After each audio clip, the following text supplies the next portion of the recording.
think we would all agree that the fee-for-service model has seen its day, and we're reaping the repercussions of that fee-for-service environment. We need to continue to speak a common language with providers across the country on a fee-for-service basis. We look at that old paradigm. I just saw some data from the Alexander Group out of Atlanta last week.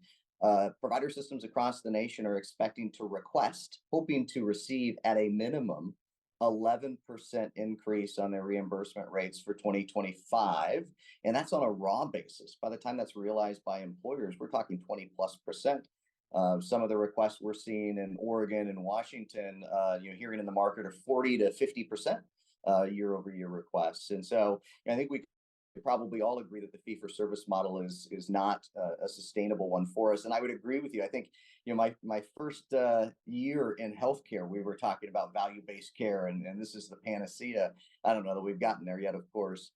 Today, at Providence Health Plan and working with our Providence ecosystem, we've got about 65% of all of our commercial claims running through some form of a value-based contract.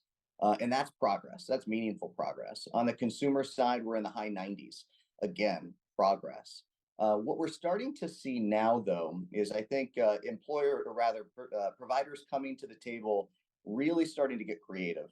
What could we look at relative to attributable populations, and really managing those populations with upside and downside risk? Historically, most of the risk-bearing contracts has really been upside. We're starting to hear some conversations of, okay, if we can really be clear on this population, I'm willing to take some downside risk. Let's see if we can beat the trend. Those are conversations that 5 or 6 years ago, it was a pretty firm no. It was upside only. And so I'm seeing the environment, the cost pressures, and just the, I guess, awakening of the entire industry that we need to make some progress here. Our CEO, Don Antonucci, talks about this a lot. He really refers to it as a common language and needing to find a common ground as we sit across the table from our provider partners and finding that space. But we got a long way to go. We're not there yet.